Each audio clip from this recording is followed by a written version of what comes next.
Welcome to the Cash Flow Couple Podcast, where we go behind the scenes in our short-term rental business and reveal tips, tricks, secrets, successes, and failures. Whether you have 0 units or 100 units, this podcast is for you. I'm your hostess with the mostest, Wendy Williams, along with my husband, John Williams. Together, we operate Queen City Suites, a short-term rental business here in Charlotte, North Carolina. Welcome back to the podcast. We are here again. Here we are. We are going to talk about customer service today. Yeah, this is like a huge part of the business. Well, yeah, because it's a review-based business. It is, yes. Yeah. Very much so. The hospitality business and all that. Yes. So, communicating with guestesses is very important. Yeah, that's a part of your customer service for sure. It's a big part of it, actually. I think so. Because especially if you're remote hosting like we are, except for the basement. So we have kind of a hybrid, right? We've got the basement that is more... Yeah, it's the redheaded stepchild. It is now, yeah. But that's really more in the spirit of how, quote, Airbnb started, right? I was thinking about that just the other day when those people checked in and I went out to greet them. Well, yeah. The dogs went out to greet them. Right. So usually it's by default because we're trying to keep the dogs off of them. Right. Because, anybody that approaches the perimeter, right. dogs turn into Rambo. Of course, they're friendly. They just want to, tails wagging and all that. Right. But they're 2 huge 100-pound labs, and they sound very loud. Yeah, and we're always concerned, okay, are these people going to be scared of these dogs? Right. But they were dog people. In fact, we get a lot of dog people. We really do, don't we? Yeah, and they're usually okay with it for the most part. But it's just interesting. It's a different type of clientele.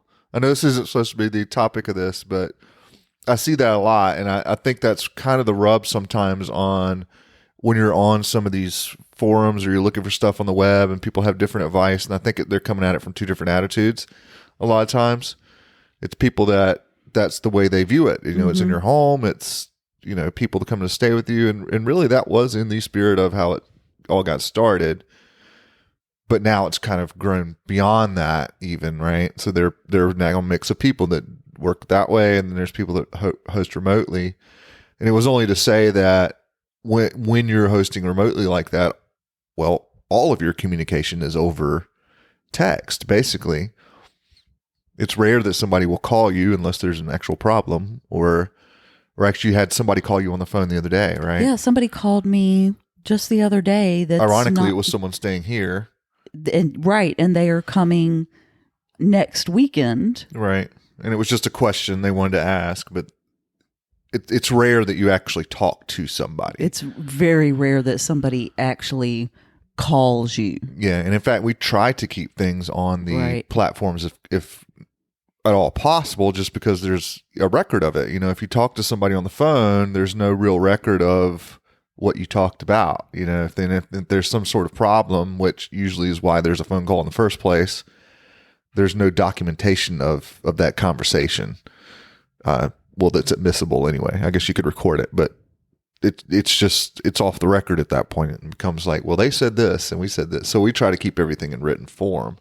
But that does present a unique challenge because, as not everything is taken the same way over text and that sort of thing. And so it becomes kind of almost an art form of communication by what I'm going to call text message, even though it's not, it's across a platform. You're writing it, I guess I should say, in the written form, as opposed to, being able to see facial expressions. And there's a lot of human communication that it's not verbal. Yes. And in that, you lose all of that when you go straight to just words on a screen. So I don't know. You've become quite the master. Well, yeah. Like I said, it's kind of an art form. So you have to almost think about how this might sound to someone else, or the tone that it may come across as, and choose your words carefully. And that's actually something that we talk about in the book in one of the sections about, being polite but professional, in your communications. And it's especially it's easy when people are nice, or when nobody's complaining about anything. It becomes more of a challenge. Yes, maybe that's the word, when it's a more unpleasant situation. Because really, you never like to be told that, hey, what something you're doing isn't pleasing to the other person, especially when you're in the business of pleasing, right? So if you get something that's kind of a negative feedback or whatever, you kind of have to take it in the right way and say, okay, well, this is an opportunity for me to improve in some way, or this is some feedback that, while, it may have been a negative experience for whoever it was, at least now I know about it and can take corrective action or whatever. That's a really good mindset to have. And I think that as a business owner, that is the mindset that you should have. It's true. And you got to remember that there's two ways you can look at that. So you can say, well, it's a business, so I want to take in data and analyze said data and make correct decisions based on data, kind of taking the emotion out of it. But at the same time, you're in the hospitality business, and, a business is just people, and your customers are just people. And so it's a people business too, if you look at it that way. So it's almost, while you don't want to get emotional about things and make decisions based on the heat of the moment or whatever it is, at the same time, you want to have, I think the word is empathy. So that's a good word. You want to try to put yourself in that other person's shoes as much as possible to say, okay, and benefit of the doubt is one of those things as well. Because a lot of times especially in this business, if you've had negative experiences with the guests, you can almost become a little jaded. And so that's where it's good to have policies that you follow so that it's the same across the board, and you're not just making knee-jerk decisions based on something you saw or, the way somebody talks or whatever. Some of that is a benefit of the doubt type thing. And so it becomes an interesting line to, benefit of the doubt versus getting taken advantage of, right? Mm. And so I think that's where policies can come in to play, and having ones that you basically apply across the board. And if there are exceptions to them, they should be rare type thing. So you're not always reinventing the wheel and that kind of thing. And that came back to, what we were talking about today, customer service. We try to be structured in how we deal with customer service, and we try to document as we go along. So for example, if we have a problem that comes up and we handle, and it's something that's never happened before, we will handle it. We'll decide how we're going to handle it in that moment, but we're always thinking about, okay, how are we going to handle this every time? And even if we didn't get it perfect, we'll document that process. Or if the way we handled it didn't turn out right, we'll brainstorm a little bit and say, okay, maybe we should have done it this way instead, but we'll still document that, the other thing, so that the next time it comes up, it's not reinventing the wheel again. It's not, scrambling. It's more, okay, let's turn to where we documented that before, and what did we either do that worked well, or what did we say we should do this next time, and let's do that. And then you'll get either incrementally better. Well, you'll get incrementally better, or you'll have a consistent, policy procedure in place for that situation. So I think part of customer service is the day-to-day communication. It's that empathy thing. It's that benefit of the doubt. But the other side of it is having policies and procedures and documenting experience, so that when you're not the person in that job anymore, then you have this library of documentation that then somebody else can follow along and say, okay, here's that body of experience in some kind of documentable form that then they can take and provide that educated, experienced, informed experience in the customer service department. That's really good. And I think we should actually delve into that really deeply. And because this is your business, this is our business. and the way that you document those procedures is really important. So I think we should give people a kind of a look into how we document those things and talk about the Trello boards that we use. Yeah, so we use Trello to document those. We talk about Trello a bunch because a lot of our procedures and our documentation are on Trello. And we prefer to use electronic documentation as opposed to a written, binder manual type situation, because this business lends itself to, it doesn't matter where your location is. In other words, we could hire a VA to do a job. We could hire, somebody in another state to communicate with their guests. It wouldn't really matter because, again, it's all across the internet anyway. And so as long as you have an internet connection, you can be part of the team, basically. It's for most things, unless you're a cleaner or the runner or a maintenance person or somebody that physically has to go. But for the most part, customer service it's not location dependent. And the problem with written documents are they're physical. In other words, you have to be able to touch them to read them. And while you could mail those to people, they're also very they're not very fluid. So if you were going to change a procedure, it's in our advantage to be able to do that electronically in one spot so that the change is automatically given to everyone. Instead of, had we written these out, we would have to, now send everybody a new copy type thing. Right. So we prefer electronic documentation. I don't say it has to be Trello. I can see doing it on Google Docs or Google Sheets or anything like that. But we tend to use Trello for a lot of our other processes. And so if you can keep your systems as much on one platform as possible, that keeps information from being in 1,000 different places. Right. So we use, for example, on our customers, we call it our customer service board. And we actually learned this from one of our mentors, how they document their things. But we've now taken that and followed that advice. And so if you're familiar with Trello, I think we talked about this before, it's columns and cards, basically. And so like for our other processes, we're actually moving things in between columns. In this case, we're simply documenting. So we're using those columns as categories and then using the cards as situations. So for example, we have a column that is pre-reservation stuff, communications. So this isn't while they're staying. This isn't after they've left. This is before they have booked. And it becomes almost a frequently asked questions type of list. So that when people ask such and such question, you say, okay, here's such and such response.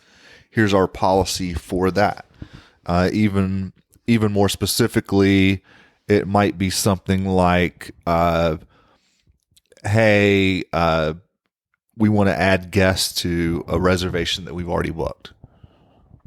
So they get that confirmation message that says, hey, thank you for your reservation. We see it's 2 of you coming for 3 nights. And they write back and say, no, actually, it's 3 of us. So what do you do? And we have that documented in there to say, okay, you go alter the reservation and let them know that, hey, I'll add one and they need to accept it. It's a very simple thing, but having it documented prevents us from basically having to explain it next time.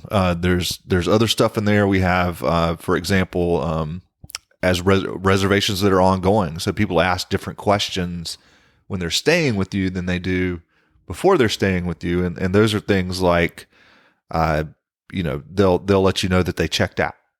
Like, what do you say to that? We say, thank you for letting us know that you checked out. It seems silly, but document it. But then there are other things that are, it could be more troublesome. Like we have one that, what if the camera's disabled or covered? What if they come and they put a piece of paper over your doorbell camera? They're in trouble. They are, but there's a card for that that literally says camera disabled or covered. And I can click that. So I'm looking at it right now. You just have to use your imagination. But basically, you click on that card, it says script to use. Hello, guest. A member of our security team has notified us that the doorbell camera at your location has been obscured. Can you verify that that is the case and advise? So that's what we've said in the past. So that's what we would say in the future. I can give you another example. We had a guest that they checked in. They we've talked about this before. We verify our guests as they come in remotely by the cameras. Part of that is to see, are they the number of people they said they were going to be, blah, blah, blah. Okay. We had noticed that these particular guests, if I'm remembering correctly, were just the way they came in and all this kind of thing. There was a potential that they might be rowdy later. I don't know how else to explain that other than you get a sense after a while. You know, if it's 8 dudes that show up and they bring in a case of beer, you're kind of like, all right. They said 8 guys were coming, so they haven't violated any rules or anything like that. But you see it, and I hate to be stereotypical, but you see it, and they come in and they're kind of loud and they're there to have a good time for the weekend. Nothing wrong with that on its face, but there's a potential there, right? Your spidey senses are tingling. And so now it's, well, do I wait until something happens? Maybe. Or do I send a message that doesn't say, hey, y'all better not do anything? Right?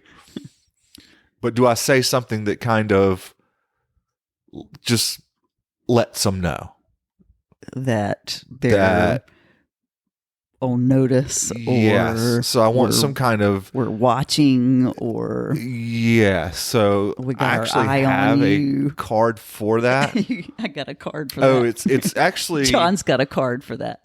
Yeah, it's actually labeled potentially loud guests / more guests than stated. Ooh. Yeah. Ooh, in trouble. So this in this particular case, I'd forgotten that. They actually had more guests arrive than we thought. So it was for 3 guests, it looks like. And I think they showed up with like 5 or 6, which wasn't over capacity at all.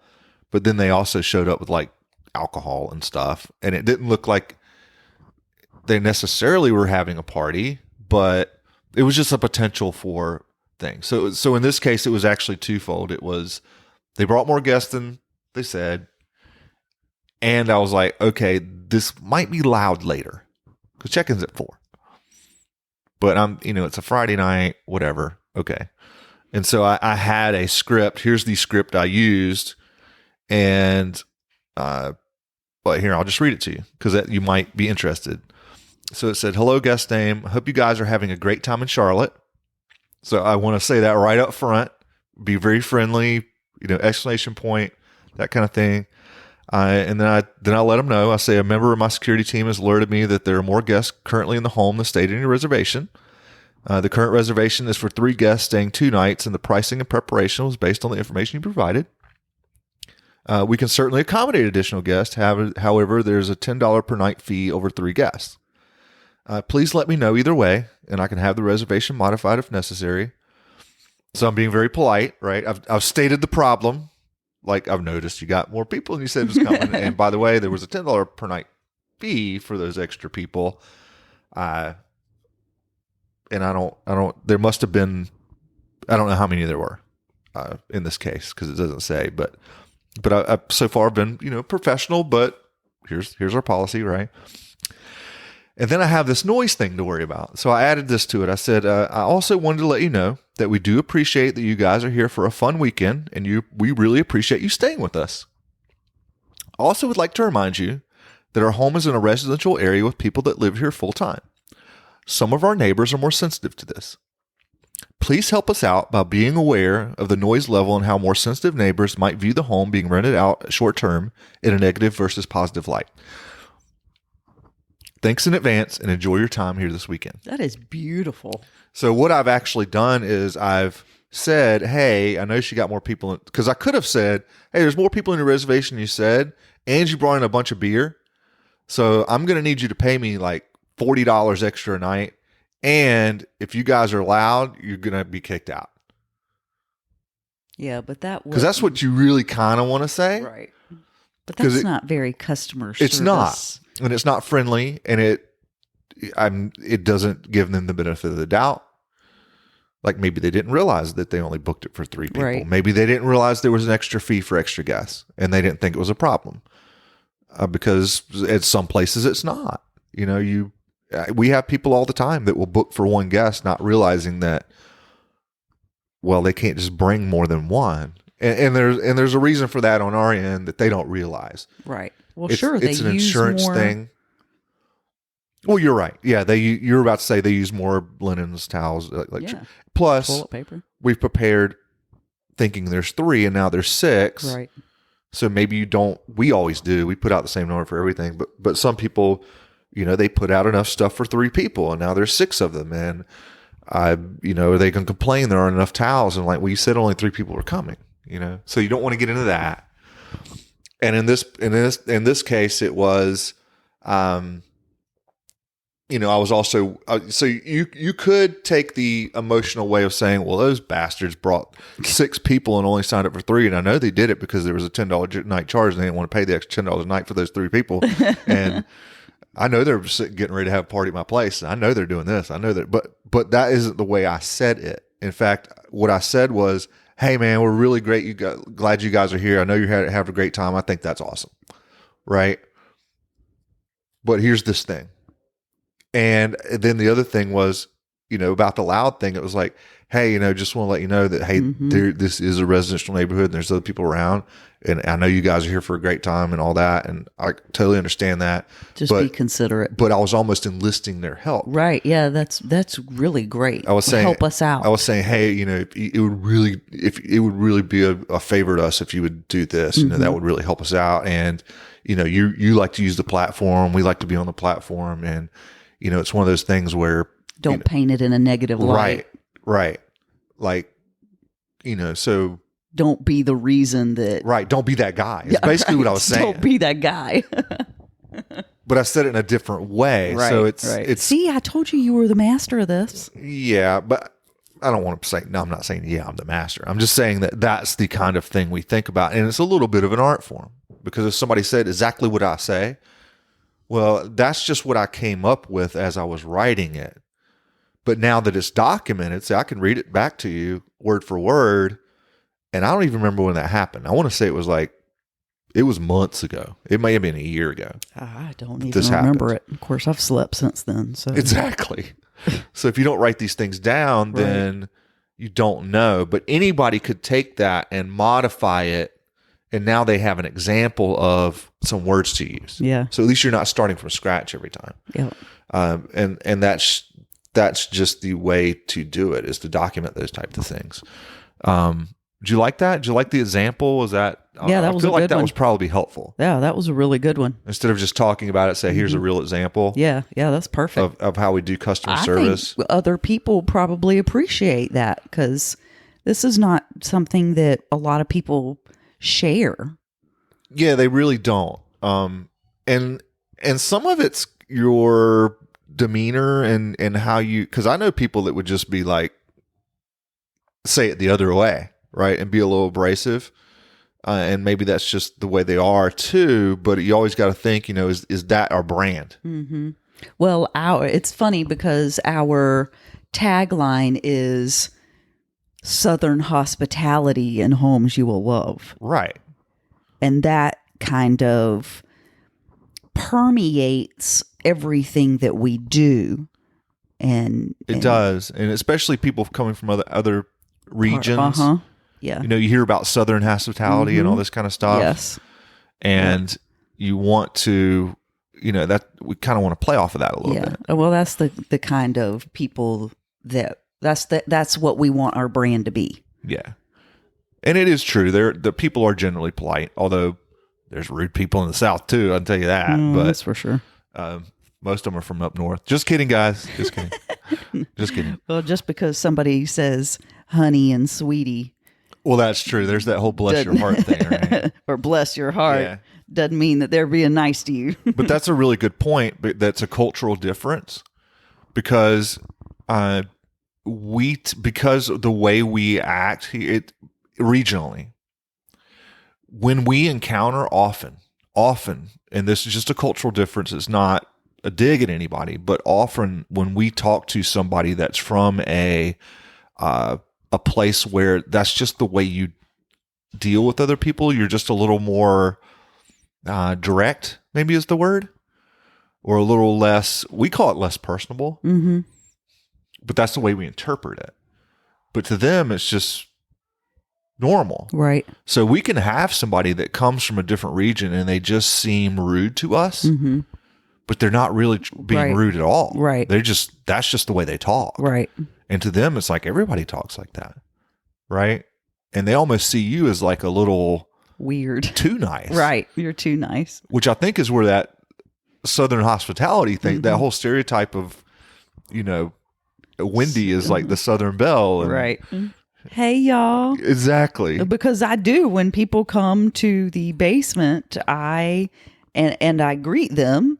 I'm like, hey, how are y'all doing? And, most of the time they're probably like, oh my God, who is this woman and why is she even coming out here to greet me?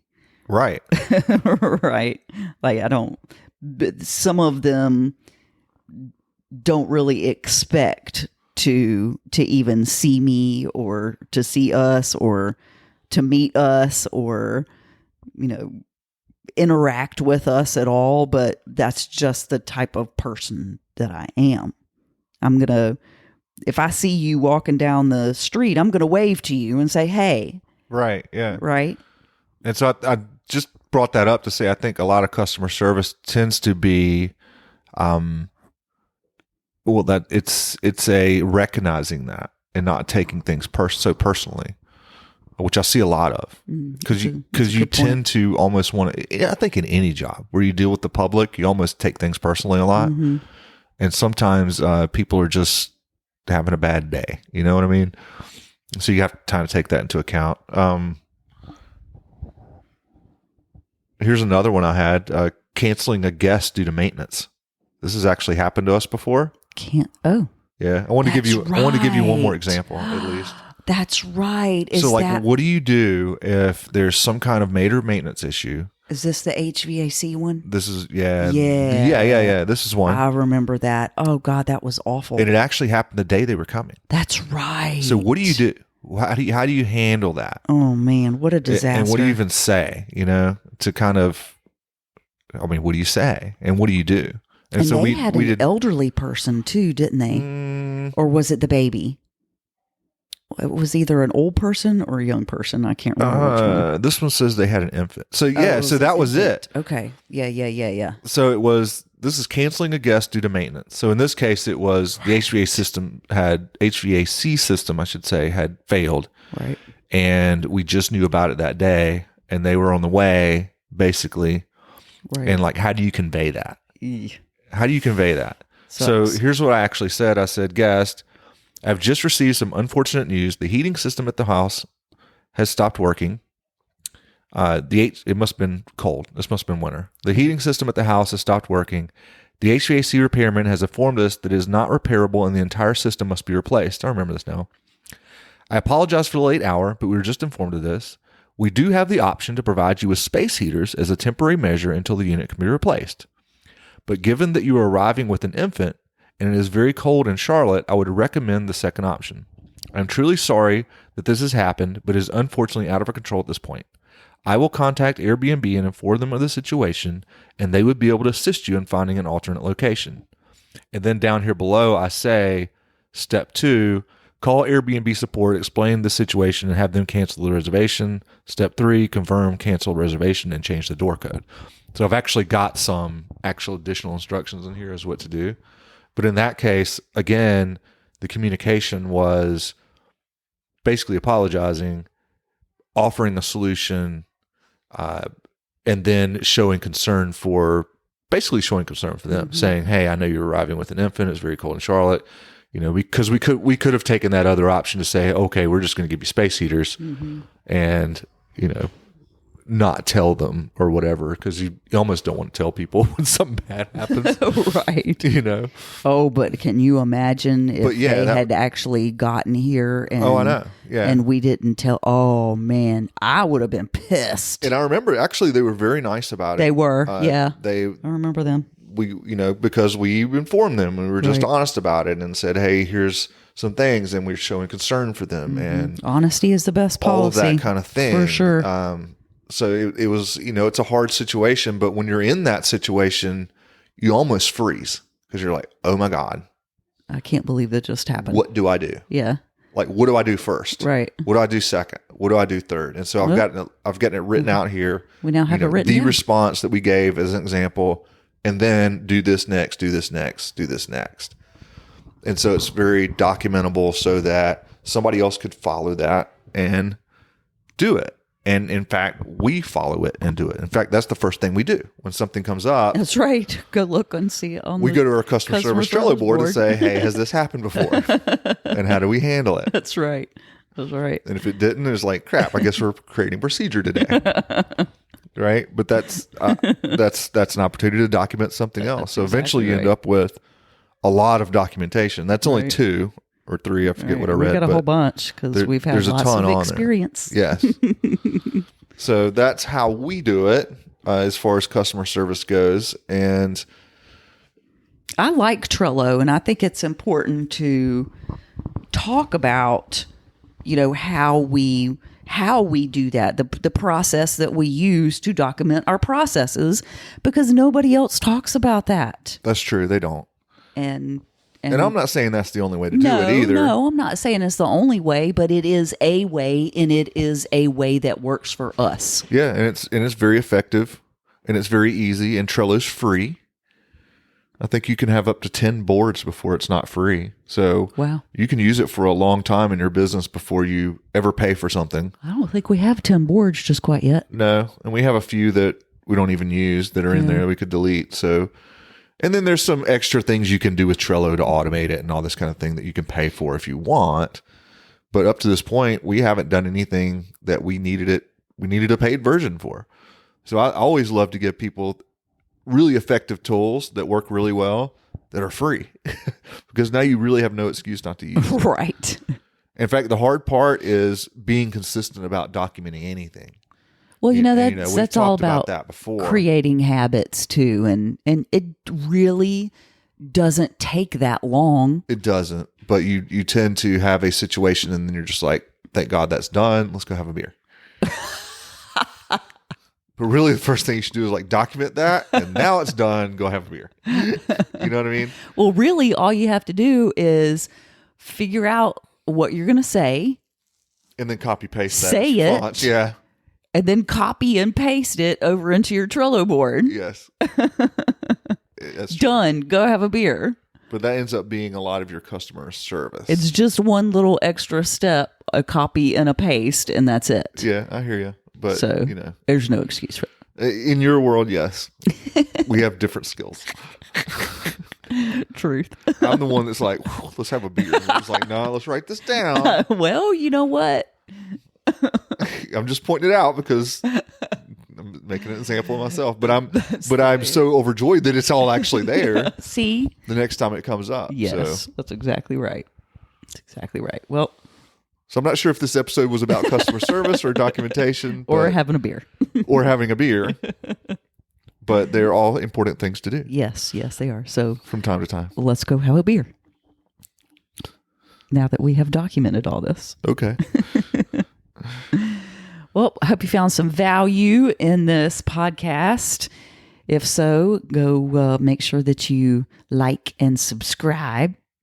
And we also have the community if you are interested in taking your business to the next level. You can level up over at the Cashflow Couple community. We are going to start doing live Q&As over there. John doesn't know this yet, so it's probably news to him. Yes. And one would have to sign up at thecashflowcouple.com before one could join the community. Yes. Well, Yes. I was going to say that. I Okay. swear. I swear it was. Sure. I was. I I'm just- promise. Hey, man, it was very fluid. I just stuck it right in there for you.